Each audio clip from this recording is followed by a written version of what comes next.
And to my daughter, Catherine Morgan, I leave my personal art collection, currently stored in the attic studio. The lawyer's voice echoed through my father's wood-paneled study as my stepmother Victoria's perfectly manicured nails dug into the leather armchair. Her daughter, Ashley, didn't even try to hide her snicker. "That's it," Victoria's voice dripped with false concern. "Charles, surely there must be more for his only daughter." Charles Bennett, my father's longtime attorney, adjusted his glasses. "The remainder of the estate, including the main residence, investment portfolios, and business holdings, goes to Mrs. Victoria Wells Morgan and her daughter Ashley Wells." I sat quietly, thinking about the countless hours I'd spent in that attic studio with my father. How he taught me about art restoration while my classmates were learning to drive. The secret techniques he passed down, inherited from his own father, who'd been one of Europe's most respected art restorers before World War II. Well, Ashley stretched luxuriously in her designer outfit. "At least you got something, Katie. Those dusty old paintings might fetch a few hundred at a garage sale." If only they knew. My father's last words to me 2 weeks ago, whispered from his hospital bed when Victoria and Ashley were at their spa day. "Remember what I taught you about looking beneath the surface, kitten. Not everything is what it seems." I'd spent the next week in that attic studio, using every technique he taught me. The ultraviolet light analysis, the infrared reflectography, the careful examination of brush strokes and canvas aging. What I found had nearly stopped my heart. "I appreciate the inheritance," I said calmly, standing up. "When can I arrange to collect the paintings?" Victoria waved her hand dismissively. "Take them today if you want. We're planning to renovate that awful attic into Ashley's yoga studio anyway." Perfect. I'd already arranged for a specialized art transport service to be on standby, one that regularly worked with major museums and auction houses. "Charles," Victoria turned to the lawyer, "about those investment accounts." I slipped out while they discussed their newfound wealth. In the attic studio, 16 paintings lay carefully wrapped in the archival materials I prepared. My father's amateur collection of supposed reproduction masterpieces. Except they weren't reproductions. The transport team worked efficiently, each painting carefully crated under my supervision. Through the window, I could see Victoria and Ashley in the garden, already discussing plans for redecorating the house. "Ms. Morgan?" The lead technician approached with a tablet. "If you could sign here, we'll have everything delivered to the secure facility within 3 hours." I signed, thinking about the preliminary analysis I'd already sent to Marcus Chen at Sotheby's. His response had been immediate. "If these are what you suspect, we're looking at the most significant art discovery of the decade." My phone buzzed. "Ashley, don't forget to clean up any dust after moving your junk. Our interior designer comes tomorrow." I smiled, taking one last look at the studio where I'd learned my father's most valuable lessons. Not just about art restoration, but about patience, observation, and the power of keeping certain knowledge safe until the right moment. Walking to my car, I heard Victoria's voice drift from an open window. "Finally, we can make this house worthy of our status." All those years pretending to care about his silly painting hobby. 2 months. That's how long Marcus had estimated it would take for full authentication. 2 months until the art world would learn about the lost masterpieces that had disappeared during World War II, secretly preserved and passed down through my family. 2 months until Victoria and Ashley discovered exactly what they dismissed as junk. My father's voice echoed in my memory. "In art, as in life, patience reveals truth. Wait for the right moment to reveal what you know." The right moment was coming, and it would be a masterpiece of timing. "Ms. Morgan, we're ready to begin the press conference."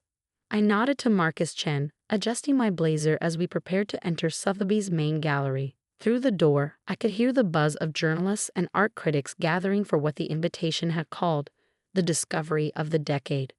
The past 2 months had been intense. Each painting had undergone rigorous authentication, microscopic analysis, pigment dating, provenance research. Every test had confirmed what I'd suspected in that attic studio. My phone buzzed. A text from Ashley. Did you see? Sotheby's found some huge lost art collection. That's the kind of stuff Dad should have collected instead of those stupid copies. If only she knew." I smiled, remembering Victoria's face when she visited the house last week, bragging about their new interior designer and making sure I knew they'd properly disposed of all that dusty art stuff left in the attic. "Ready?" Marcus asked, checking his notes one last time. Almost. I pulled up the live stream app on my phone, sending one last text to Victoria. You might want to watch Sotheby's press conference. Channel 4 starting now. The gallery doors opened and I walked onto the small stage. Camera flashes erupted as Marcus stepped to the podium. Ladies and gentlemen, thank you for coming. Today, Sotheby's is privileged to announce the discovery of 16 masterpieces, lost since World War II. The paintings were unveiled one by one. A previously unknown Monet secretly preserved by my grandfather. A missing Degas, thought destroyed during the Nazi occupation. Each revelation brought gasps from the assembled experts. My phone started vibrating continuously. Victoria and Ashley, finally realizing what they'd given away. I switched it to silent as Marcus continued. These works, valued collectively at approximately $40 million, have been authenticated beyond any doubt. Their preservation is a testament to 3 generations of the Morgan family's expertise in art restoration and conservation. A reporter raised her hand.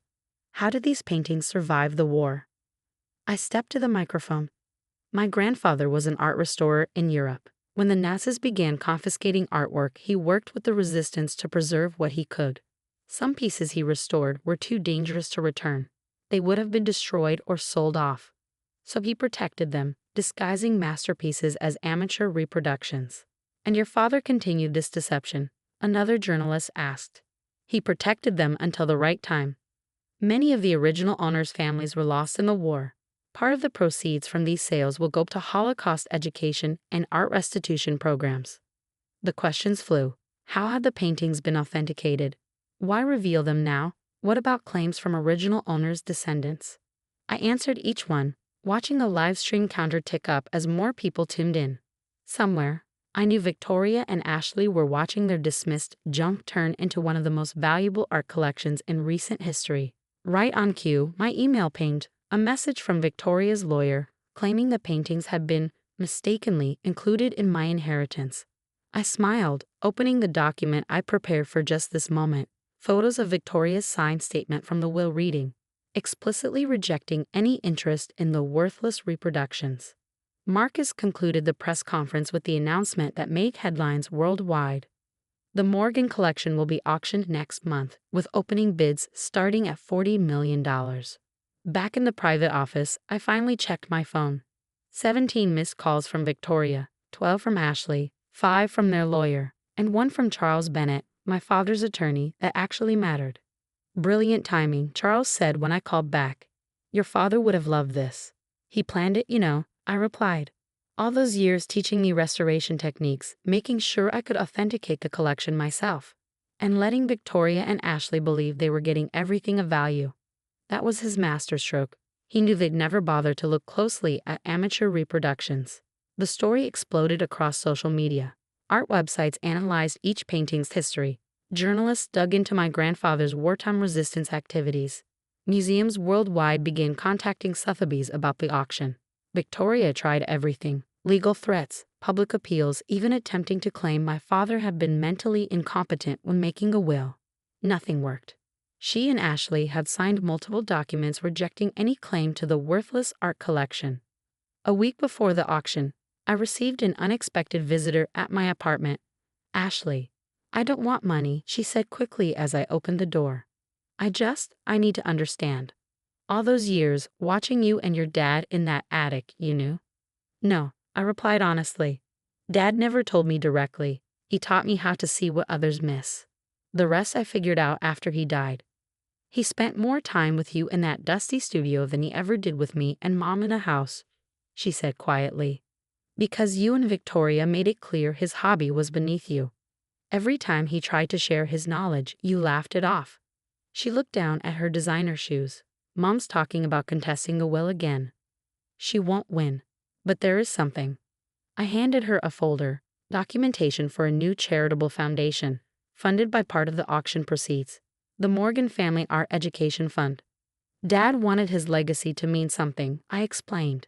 Not just the monetary value, but the knowledge, the history, the techniques he preserved. The foundation will fund art restoration programs, Holocaust education, and recovery of lost artwork. Why are you showing me this? Because despite everything your family, There's a place for you on the board if you want it. A chance to be part of something bigger than redecorated houses and yoga studios. The auction itself made history. Museums and collectors worldwide participated. The final price, $67 million, exceeded even Sotheby's estimates.